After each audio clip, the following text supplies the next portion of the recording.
Mr. Mayor. Just give you an update and some additional information what the mayor provided. So this afternoon at approximately 4:50, the Atlanta 911 Center became aware of a report of an active shooter that was occurring at 1600 Clifton Road. This is right at the intersection of Clifton Road and CDC Parkway, immediately in front of the CDC campus. Officers from multiple agencies responded, from the campus, across the region, from our federal partners and our state partners responded to the scene. Officers arriving found a critically injured DeKalb County police officer that was down. He was immediately extracted from the scene and taken to Grady Memorial Hospital. Officers could still hear gunfire occurring inside the CVS drugstore that is right there at the intersections. Officers moved quickly to attempt to find the shooter and to neutralize the threat to the community. We later found the shooter on the second floor of the CVS. He had been struck by gunfire. We do not know at this time whether that was from officers or if it was self-inflicted. He was removed from the location by Atlanta Fire Rescue to render aid. He did pass at the scene. We also know that the CDC campus did receive multiple rounds into their buildings. Right now, as the mayor stated, we are not aware of any injury that occurred to anyone on that location.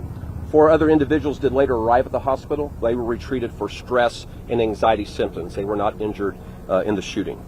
And to reemphasize what the mayor stated, the children in the daycare center are unharmed. We have law enforcement and medical professionals with them, and we are coordinating the return of those children to their families.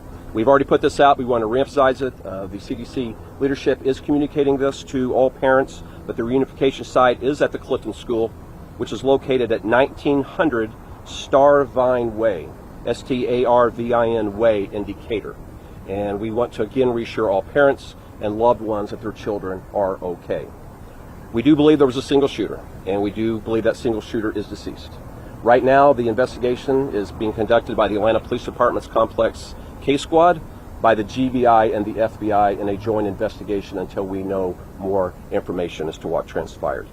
The Atlanta Police Department is lifting up the DeKalb County officer, the DeKalb County Police Department in our prayers, and I ask everyone that is watching this broadcast to do the exact same thing. And I want to commend the men and women of law enforcement from all across this region that when this community needs them, no one shirked from the danger. And every officer from multiple jurisdictions responded and immediately moved to end this threat. Thank you.